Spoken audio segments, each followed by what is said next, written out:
Señoras y señores, buenas noches, bienvenidos un día más a este tiempo de En la Picota, aquí en Televisión Extremeña, donde repasamos los asuntos más importantes de la actualidad. Recuerden que estas Navidades estuvimos junto al encierro Dignidad que se realizó en la Concatedral de Santa María. Estuvimos viviendo durante unas horas cómo precisamente reivindicaban los temas que sacuden a gran parte de la sociedad, por no decir a toda la sociedad, y que llevan reivindicando desde hace muchísimo tiempo.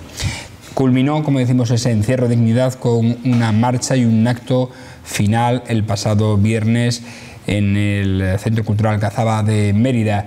Y para hablar de esto y de los proyectos además que hay de futuro en cuanto al, no solo a las negociaciones que se están manteniendo ya abiertas con el Gobierno de Extremadura, sino con el Gobierno central, con los planteamientos que se quieren realizar de aquí a unos meses, vamos a hablar con los responsables de este campamento Dignidad, de este encierro Dignidad. Manolo Cañada, buenas noches. Hola, buenas noches. ¿Qué tal? Bienvenido. Muchas gracias.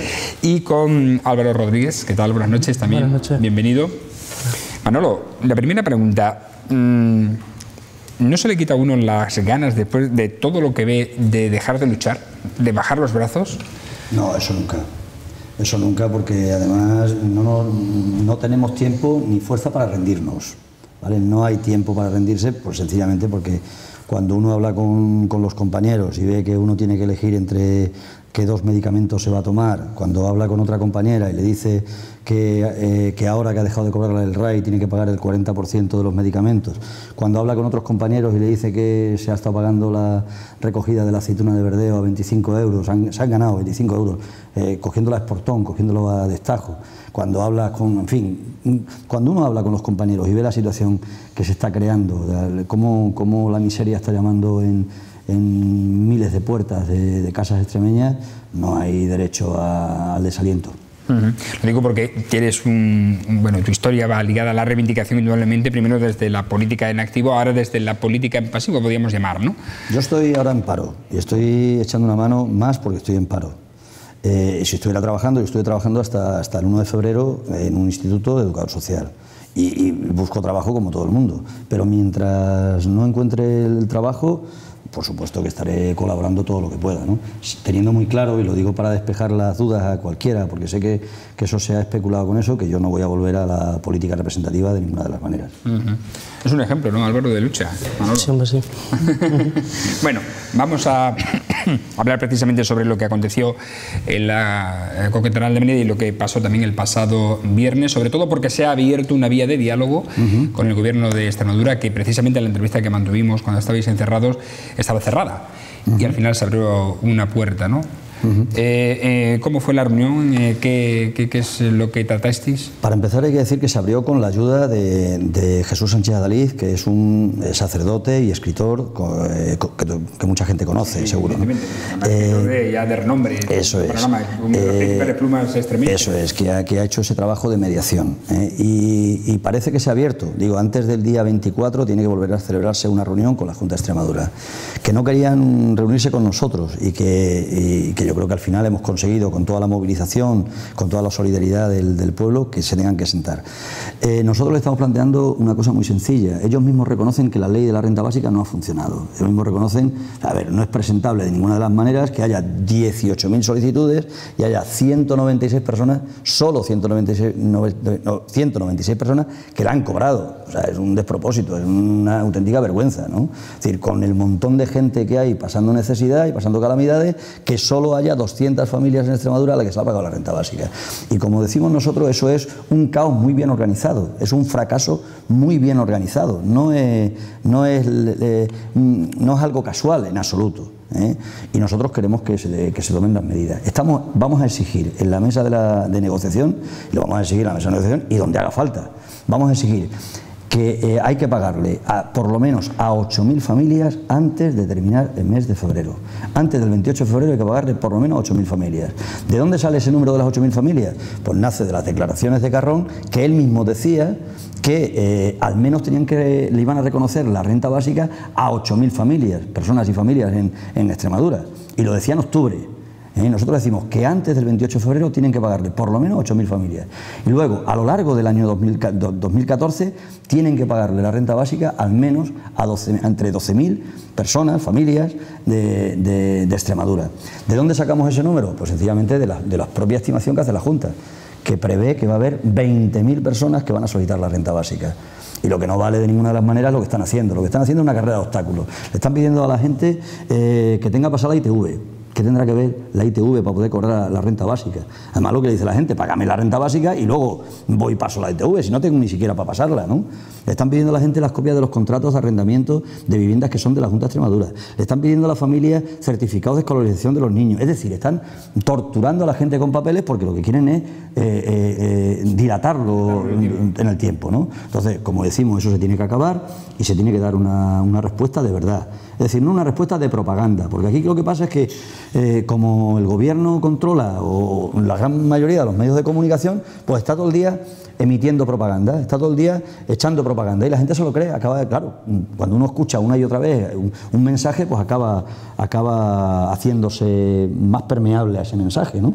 Entonces, en definitiva, nosotros lo que decimos que vamos a plantear, no queremos que nos reciban por recibirnos, como decían los jornaleros antes, yo no como ni bebo con buenos días de nadie. Nosotros no queremos que nos reciban por recibirnos, no necesitamos terapia, nosotros lo que queremos es una negociación. Lo que planteamos una vía de negociación. Se ha abierto esa vía de comunicación, esa vía de negociación. La ha aceptado la Junta de Extremadura. Vamos a darle solución. Yo creo que nosotros, y cuando le demos solución al tema de la renta básica, tendremos que darle solución al resto de los problemas que tienen la inmensa mayoría de las familias, o una gran mayoría de las familias de la clase obrera en Extremadura. Porque el problema es que hay 70.000 parados que no tienen ningún tipo de ingresos. El problema es que hay 65.000 familias que ya tienen que recibir alimentos de los bancos de alimentos. El problema es que hay un 39% de pobreza infantil. El problema es que hay un 60% de paro juvenil. O sea, y a eso es lo que hay que hacer frente, ¿no? Y eso no se hace frente con las declaraciones estas de propaganda a las que nos tienen acostumbrados los gobernantes de Extremadura. ¿Cuáles son o han sido los argumentos que ha esgrimido el gobierno de Extremadura para que se diese este retraso? Para empezar, utiliza un argumento que es muy tramposo, diciendo, no, es que esto no se había regulado antes y el derecho a la renta básica es nueva. Es mentira. O sea, lo que ellos han regulado al final es algo muy similar a las AISES que ya existían, para empezar. Y el argumento que ellos utilizan es que la ley tiene un procedimiento, pero como estoy diciendo, el procedimiento ellos lo han retorcido de manera que tenga un resultado. Ellos dicen, no, es que aquí hay un procedimiento. Pero claro, por ejemplo, el reglamento de desarrollo de la ley lo han aprobado ellos, sin consultarlo a nadie, ni a los grupos parlamentarios. Y ahí lo que han metido es un montón de trabas para que la gente lo pueda cobrar. Un montón de trabas para que la gente lo pueda cobrar y un montón de restricciones a la hora de qué cuantía vas a percibir. Es decir, insisto, ellos argumentan lo de siempre, ¿no? que el procedimiento, pero los que tenemos ya una cierta edad sabemos que aquello que decía el poeta, ¿no? Que bajo la costra opaca de los considerandos se encuentra la injusticia, ¿no? Es decir, las injusticias muchas veces se tapa, se le pone un manto de considerandos, de procedimientos, de obstáculos burocráticos para vestirla, pero en la práctica lo que hay de fondo hay una política de la mayoría del poder, una política del poder a la que le interesa que haya mucha gente que esté en la intemperie. ¿Cómo le van a bajar si no los salarios el 30% a los de Seguridad Balboa? ¿Cómo le van a bajar el salario el 40% a los trabajadores de Panrico? ¿Cómo van a conseguir que los trabajadores pierdan derechos a chorros como lo están consiguiendo, retrasando la edad de jubilación a los 67 años, abardando el despido de 45 días a 12 días efectivos, a 20 días, que son 12 días que pagan los empresarios? ¿Cómo van a conseguir todo eso? ¿Cómo van a conseguir quitarle los derechos a la clase obrera si no tienen un ejército de lázaros de la clase obrera, un montón de gente que esté a la cuarta pregunta, que esté, como suele decir, a la luna de Valencia, que no tenga nada? O sea, es una política decidida, en la que tienen muy claro, quienes mandan lo tienen muy claro. Lo triste es que quienes no mandan a veces no lo tienen tan claro. En esa reunión se consiguió un punto de arranque que lo ha dicho anteriormente Manuel Cañada, y es que se reconoce que no ha funcionado. ¿Qué os hace pensar que en ese breve espacio de tiempo que queda ya hasta febrero, final de febrero, se pueda ventilar esos 8.000 expedientes, esas 8.000? Nos lo hace pensar que, para empezar, hay un movimiento muy importante. Los campamentos Dignidad han supuesto, en mi opinión, nuestra opinión, un antes y un después en los movimientos sociales en Extremadura y fundamentalmente en lo que es la lucha contra el paro, la precariedad y la pobreza, que es lo que nos une a nosotros. Nosotros somos un movimiento que nace en las puertas de las oficinas de empleo, somos un movimiento que nace en los barrios más machacados de Extremadura, somos un movimiento que nace entre la juventud precaria. A partir de ahí se empiezan los lazos, a partir de ahí se empieza a montar los campamentos Dignidad de Extremadura. Y eso no existía, esa es la gran novedad. Ellos, si el movimiento no existiera, meterían la ley de la renta básica en la vía muerta y a dormir, pero no se lo vamos a consentir y ellos lo saben. Igual que hemos estado las Navidades encerrados en la Concatedral de Mérida, haremos lo que haga falta, y cuando digo lo que haga falta, me refiero a lo que haga falta.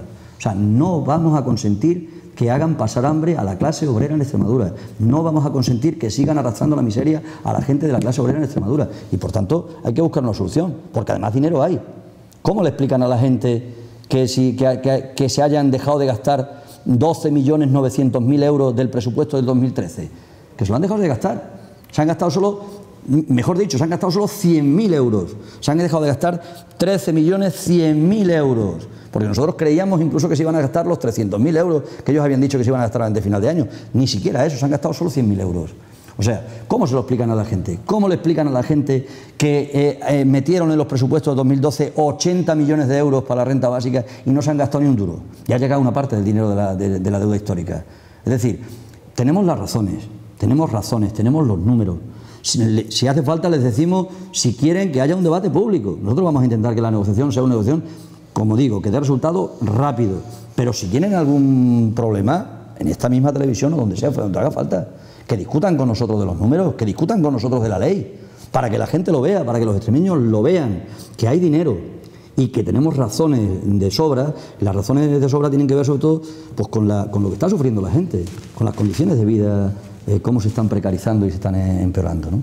¿Qué nos hace pensar que se van a sacar en la mesa de negociación avance? Pues que nosotros consideramos que una parte también, incluso del electorado de los votantes del PP, también se ha dado cuenta.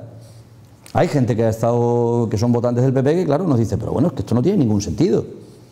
Claro, no vale con darse golpes de pecho en nombre de los pobres por la mañana, a las 9 de la mañana, y luego a las 12 hacer una política que lo que genera es pobres.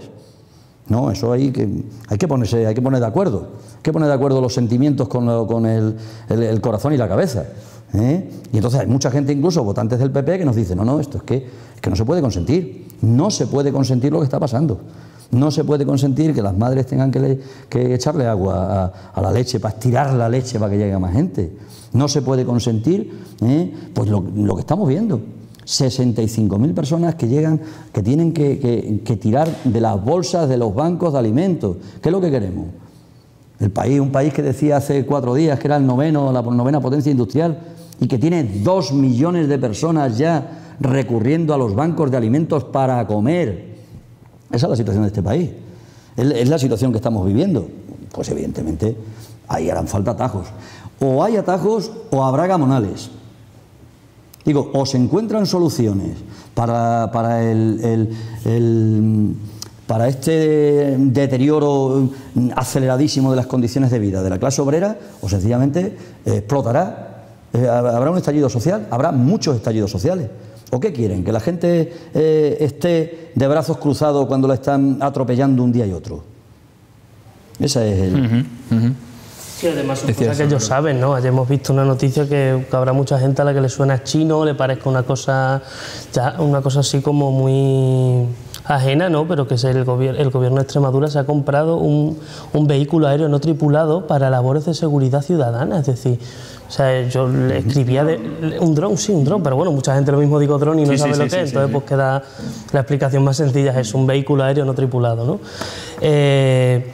Y se la han gastado para condiciones de seguridad ciudadana, ¿no? Entonces yo les preguntaba ya de broma, ya por Twitter, si eso iba a cargo de los 275.000 euros que se han gastado en tramitar la renta básica que han metido en el presupuesto, ¿cómo va? ¿No? O sea, ellos saben de sobra que lo de Gamonal es una cosa que ha pasado allí, que puede pasar en cualquier lado mañana, y que la situación de la gran parte de la gente de Extremadura y de este país pues es esa, ¿no? Y que puede estallar en cualquier momento, y ellos son conscientes, ¿no? También lo podemos ver en el aumento del gasto en material antidisturbios, antidisturbios, en la ley de seguridad ciudadana. Ellos tienen muy claro lo que están haciendo. Por una parte empobrecen a la gente y por lo que la empobrecen se lo están gastando lo que se lo están gastando, ¿no? O sea, no existe democracia viable, o sea, la democracia no existe, o sea, el proceso de meter un papel en una caja de plástico no existe, no vale para nada si luego tú tienes un montón de leyes que a la gente lo único que haces es prohibirle que se manifieste, reprimirla, o lo que pasó ayer en Gamonal, que se han subido un bloque de pisos de 7 plantas antidisturbios a coger a chavales del pelo y arrancarlos de escalera abajo y detenerlos, y mientras la madre intentaba coger a su hijo y le han dado allí de palos a la mujer. Es decir, es que eso no es una democracia. O sea, por mucho que yo meta un papel en una urna cada 4 años, eso no se llama democracia. Y eso ya lo decía Rousseau en el contrato social allá por él, que él se reía un poco, decía, los ingleses se creen que son libres porque pueden elegir a sus tiranos cada 4 años, ¿no? Y al final es lo que están llevándonos esta gente, ¿no? Estamos viviendo imágenes realmente que nos hacen pensar en otra época, ¿no? de familias sin apenas ya recursos que les queda para poder subsistir en el día a día. Vais a reuniros, como dice, antes de 2 semanas, el plazo es el 24 de enero, ¿no? ¿Habéis hablado, aparte del tema de la renta básica, de las otras reivindicaciones que llevabais en cartera? Hemos hablado, aunque hace falta que para eso a la mesa también se sienten otros responsables de la Junta. Pero hemos hablado del derecho al agua, a la luz, al gas, que nosotros decimos que debe ser un derecho universal y que de luego hay que garantizarlo a la gente que no tiene ingresos. En Cataluña no gobierna, que se sepan, gente de extrema izquierda, y sin embargo todas las familias que tienen ingresos por debajo de los 580 euros, se ha establecido una tregua invernal. Se va a garantizar que a nadie se le corta la luz por no tener ingresos. Bueno, pues algo tan sencillo como eso, ¿eh? El agua, luz y gas, derecho universal, que decimos. Hemos planteado la exigencia... Cosa que se hace en otros países europeos. También, claro que sí. De primer nivel. Si es una cosa de que va de suyo. Es decir, yo creo que, a ver, que los seres humanos, las personas, por el hecho de nacer, tienen que tener garantizada una serie de derechos, ¿no? O sea, estamos hablando de derechos humanos. Es decir, lo que pasa es que los derechos humanos tenemos que levantarlo como una empalizada frente a esta lógica del poder que tiende a convertirnos en una mercancía desnuda, ¿no? En animales desnudos, ¿no? Es decir, sin derechos, ¿no? Que es tremendo, ¿no? Porque es lo que decimos, el derecho a un techo tiene que garantizarse a todas las personas. Derecho a una casa. ¿Cómo se puede consentir que haya tantas viviendas vacías y que haya tanta gente sin casa? ¿Cómo se puede consentir que en esta ciudad haya urbanizaciones terminadas al 70%, como es la urbanización de Los Álamos, que lo hemos venido denunciando, y que nadie se dé por aludido? Termínense las viviendas que nosotros le hemos ofrecido, terminarlas, con que la gente que se va a quedar con esas viviendas, que se pudiera vivir en esas viviendas, terminara, pusiera el trabajo, de manera que le saliera incluso más barato a la administración, que solo pusiera las herramientas, que solo pusiera el material y la dirección de la obra. Bueno, ¿cómo se puede consentir que haya 6 millones de viviendas vacías y que haya gente que está siendo desahuciada y que haya un montón de jóvenes parejas que están teniendo que volver a vivir a la casa de sus padres? ¿Eso por qué se da? Eso se da porque hay unas leyes, una estructura de poder político y económico que lo hace posible, ¿no? Bueno, pues hay que cambiarlo, ¿no? Entonces, digamos que todo esto es lo que tenemos que remover, y por eso estamos planteando, por ejemplo, también el tema de estos a los desahucios. Hay 4 demandas que nosotros planteamos a la Junta. La que he hecho referencia de los suministros básicos, la que hemos hecho referencia de la renta básica, el stop a todos los desahucios públicos o privados. No se puede consentir ni un solo desahucio más.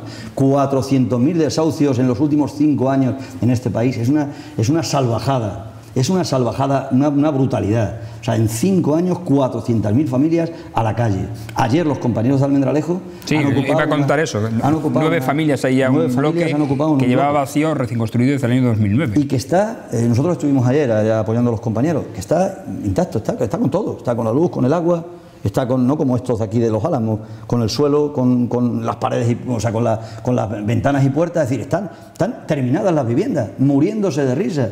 Mientras, como digo, hay un montón de familias sin ellas. Bueno, ¿y para qué está entonces el poder? ¿Para qué los votamos? ¿Para qué está la Constitución? ¿Para qué está el artículo 47 de la Constitución española? Bueno, pues tendrán que expropiar esas viviendas, tendrán que facilitarlas a las familias, en Almendralejo, en Mérida y en todos sitios, ¿no? Entonces, la tercera demanda, estos a todos los desahucios, derecho a una vivienda digna para todo el mundo. Y la cuarta que es la primera, puestos de trabajo, 25.000 puestos de trabajo que le exigimos, pero que le exigimos que sean tangibles. No este maquillaje estadístico que nos tienen acostumbrados, que todos los días cuando llegan las cifras del paro registrado, pues hacen de malabaristas y hacen juegos de magia y nos presentan que ha bajado el paro. No, que ha bajado el paro, pero si habéis quitado de los datos estadísticos hasta los chavales que están en los cursos de formación, hasta la gente que está haciendo cursos de formación, pero si es que estáis en el continuo maquillaje estadístico. Lo que decimos, puestos de trabajo. Y puestos de trabajo que los cree quien los puede crear. Si la empresa privada no es capaz de crearlo, pues tendrá que crearlo la administración, esos contratos, esos empleos. Es decir, lo que no se puede consentir es que la gente no trabaje hasta los 30, 35 años y que luego cuando llegan a los 45 ya decimos que son material jubilable, que son población laboral excedente, a los 45 o los 50 años. Entonces, ¿en qué consiste esto? O sea, si resulta que eternizamos la adolescencia y que no se encuentra trabajo hasta los 30 años y resulta que cuando uno tiene 45 o 50 años ya en la empresa le dicen no, es que es usted demasiado mayor, como ocurre. Es decir, eso no se puede consentir. El derecho al trabajo también lo tiene que garantizar los poderes públicos, para eso están. Porque los derechos, si no van acompañados de garantías, no van acompañados de dinero, no van acompañados de medidas concretas, pues son algo etéreo, ¿no? Los derechos se tienen que encarnar en el día a día, ¿no? Entonces, esas 4 demandas es las que le hemos planteado. Las dos, la renta básica y el trabajo, están íntimamente relacionados, como decíamos antes, ¿no? Y entonces se lo vamos a plantear a la Junta, ¿no? Esperamos que la Junta estén los responsables que puedan garantizar que esa respuesta se da. Y llamamos a la responsabilidad a José Antonio Monago Terraza, presidente de la Junta de Extremadura, del Gobierno de Extremadura, a la responsabilidad. Esto no se arregla con propaganda, porque tarde o temprano la propaganda es como las mentiras, tienen las patas muy cortas. Que tengan responsabilidad, que se sienten a resolver lo que estamos diciendo y que den respuesta a estas 4 demandas. El pasado viernes fue el acto de clausura. Si nos podéis hacer un pequeño resumen de lo que allí se manifestó y se dijo, que básicamente supongo pasaría por parte de estos 4 temas que ha dicho antes Manolo Cañada, y en la que estuvo presente, hay que recordar, entre ellos Julián Guita, ¿no? Sí, bueno, el otro día coincidió. Nosotros hace muchísimo tiempo, ya hacía 2 meses, teníamos preparado el acto en el Centro Cultural Alcazaba con los 4 compañeros, con Julián Guita, con Diego Cañamero, que es el portavoz nacional del Sindicato Andaluz de Trabajadores, del SA, con Pablo Iglesias, el director de La Tuerca y que estará en los medios de comunicación, y con Rafael Mayoral, que es prácticamente el principal abogado de la plataforma afectada por la hipoteca. Ya lo teníamos preparado, ¿no? O sea, nosotros no nos íbamos a levantar por aquello, nosotros nos levantamos por lo que ha dicho antes Manolo, porque nos recibió la Junta de Extremadura. De hecho, nosotros teníamos allí ya todo preparado para seguir, porque era en plan, nos estaban ninguneando, no nos quieren recibir, pues habrá que seguir aquí encerrados. O sea, no era oficial que nos fuéramos a levantar ese día, ¿no? Y ese día pues vinieron los compañeros a presentar las marchas de la dignidad, ¿no? Las marchas que van a llegar a Madrid el 22 de marzo.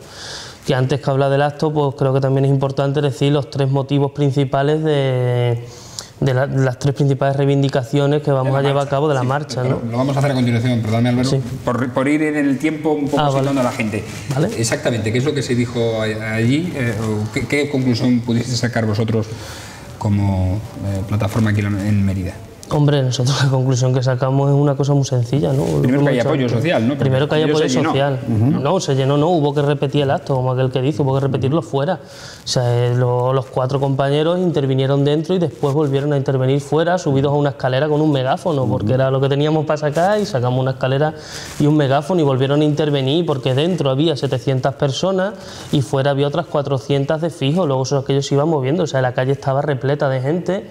Y hubo que volver a repetirlo, y eso no es ni más ni menos que el síntoma de una manifestación clara de cómo está la gente, ¿no? De que la gente está harta y de que la gente cree que ya es el momento, o va viendo que es el momento de seguir, no digo de empezar, de seguir ofreciendo una respuesta a todas las políticas que se están llevando a cabo y que decíamos antes, ¿no?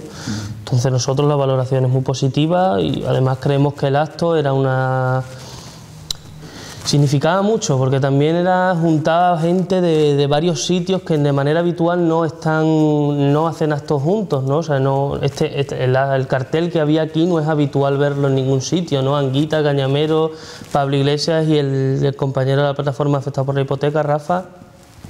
No es normal verlos a los cuatro en esto, ¿no?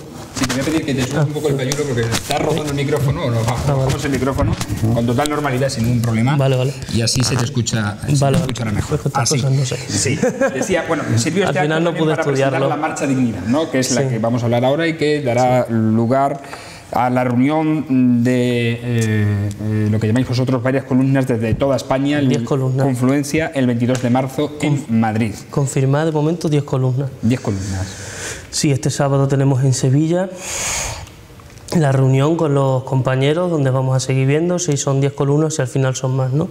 Y sí, vamos a confluir el 22 de marzo allí en Madrid, las 3 reivindicaciones que además están prácticamente íntimamente ligadas a las reivindicaciones de los campamentos Dignidad, ¿no? La principal, la primera, que es la de trabajo, y si no hay trabajo, una renta básica, pero una renta básica de verdad, no la renta básica que están haciendo aquí esta gente, sino una renta básica de verdad, algo que garantice de verdad a los millones de personas de este país que están en la absoluta miseria, ¿no? O sea, creo que tenemos una población de 12 millones de personas por debajo del umbral de la pobreza, que es un cuarto de la población, que es una salvajada, que exista eso en un país que se llama el primer mundo y que lo que decía antes Manolo, que hace poco éramos la 9ª potencia mundial, ¿no? Y todos tenemos en la cabeza la gran frase de Zapatero diciendo, según todas las variables analizadas, somos el primer país de Europa, ¿no? Y ahora estamos en estas, ¿no?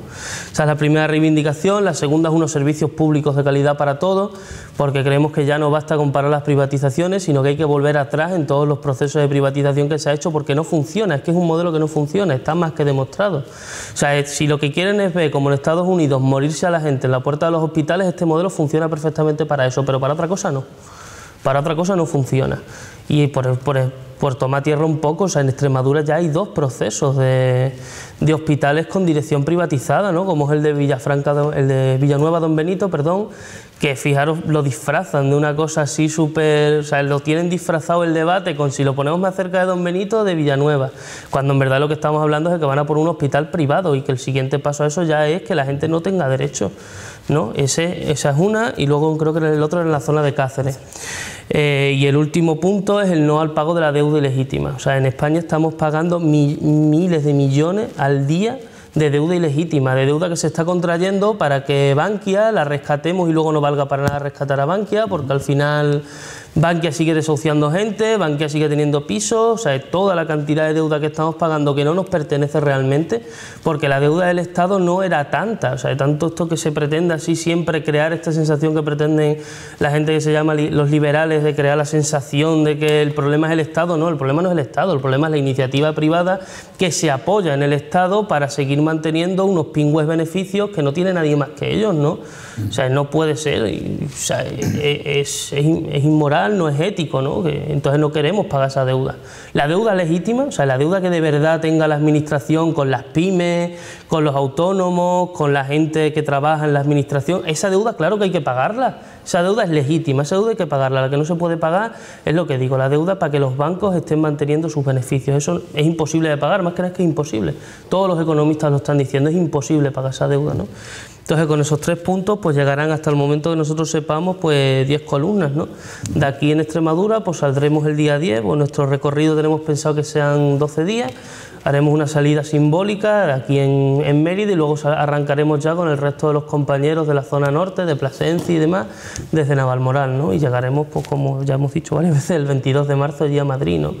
Que se pretende que no sea una movilización más, ¿no? Sino que al llegar a Madrid se mantenga una movilización sostenida durante el suficiente tiempo como para que ya pues se den cuenta de cómo está la gente, ¿no? O sea, la idea es acampar allí en Madrid directamente. La idea es acampar en Madrid, la idea es que el gobierno tiene que dimitir.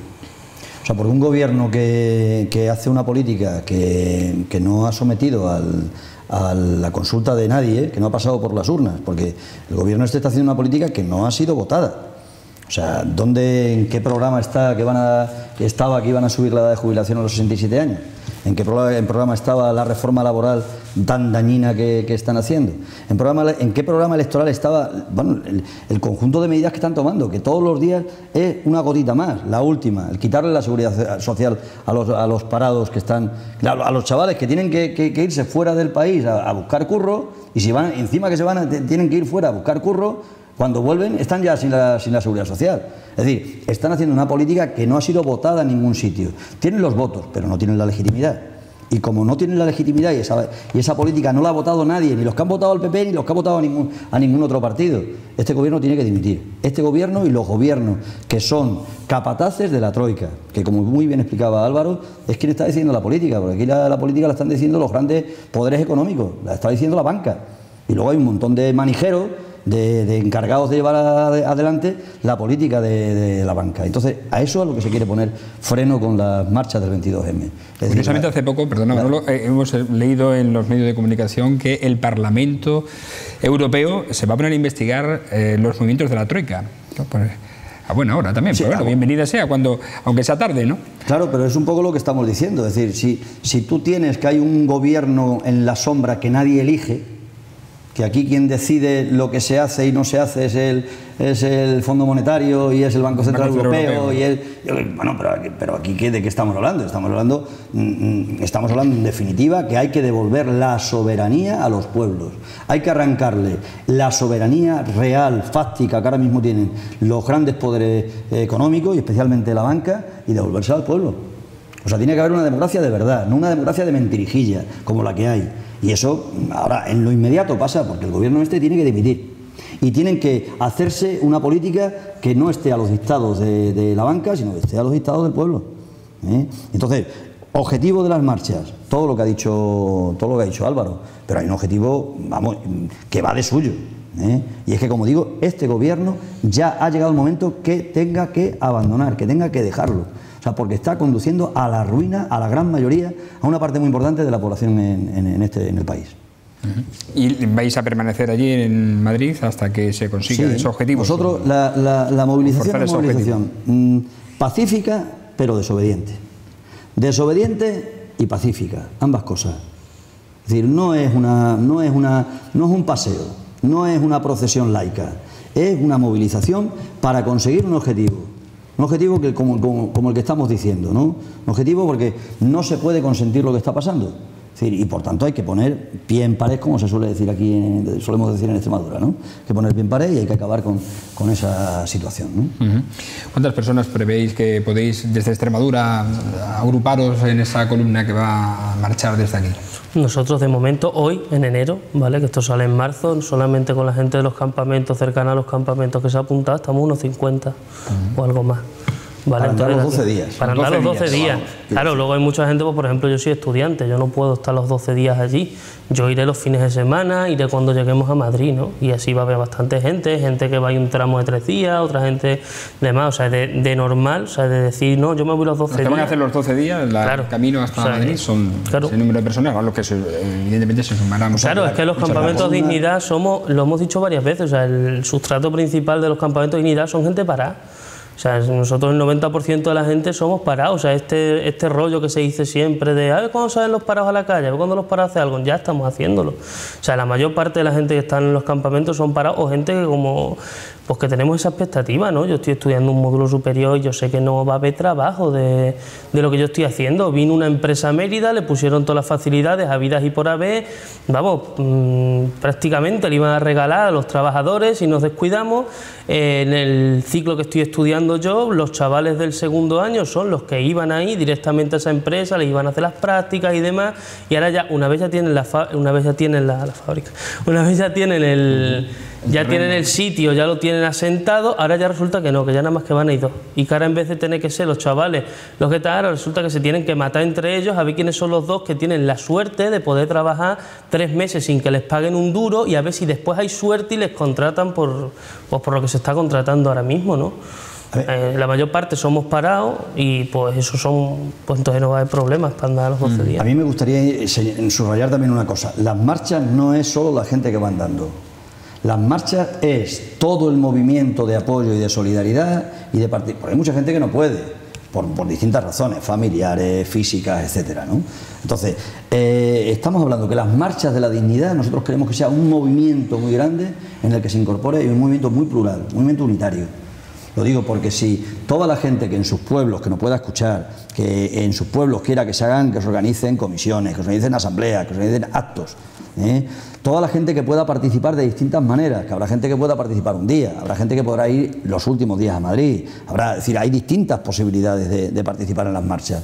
Igual que el encierro no era solo la gente que se quedaba a dormir, que nos quedábamos a dormir, sino que era todo el movimiento que lo acogía, que lo defendía. Pues igual las marchas es un movimiento popular, lo importante es todo lo que está alrededor, no solo la marcha. Y luego la marcha tiene una ventaja muy grande, en la medida que a quien se perjudica es a los propios pies de los que andan, eso automáticamente también genera, es decir, aquí no hay un daño a terceros, por decirlo de alguna manera, ¿no? Y lo que estamos hablando es que esa lucha es una lucha para empezar en la que ponemos el cuerpo la gente que la hemos convocado. Y por tanto, lo que sí llamamos es a todos los parados, a todas las personas. No hace falta que hayan estado vinculados para nada ni al Campamento Dignidad ni a ninguna de las organizaciones, porque este es un movimiento, como digo, de parados, de precarios, de gente de la clase obrera, de la gente de la clase trabajadora en el sentido más amplio de la palabra. Por tanto, todas las personas que de una u otra manera compartan lo que son los objetivos que aquí hemos enunciado, que se pongan en contacto con nosotros y para poder participar. Bueno, pues quedamos en ese punto. Esperamos también al resultado de la reunión que tengáis el día 24 con el Gobierno de Extremadura para cerrar esos temas y veremos también, evidentemente, el transcurso de aquí hasta el 22 de marzo, cómo va desarrollándose todo este movimiento que ha nacido de gente, además, que se han unido por un objetivo común, no por otra cosa. Agradecemos la presencia aquí de Álvaro Rodríguez y de Manolo Cañada por estar con nosotros hoy en este tiempo en La Picota, donde hemos querido acercarnos a este campamento Dignidad que está siendo protagonista en estos últimos días de final de año y estos primeros también compases del año 2014 por una lucha que les han contado, mejor dicho, ellos en este tiempo. Gracias. Muchas gracias. Y hasta la próxima. Y a ustedes también agradecerles su atención y emplazarles hasta mañana en una nueva edición de La Picota. Buenas noches.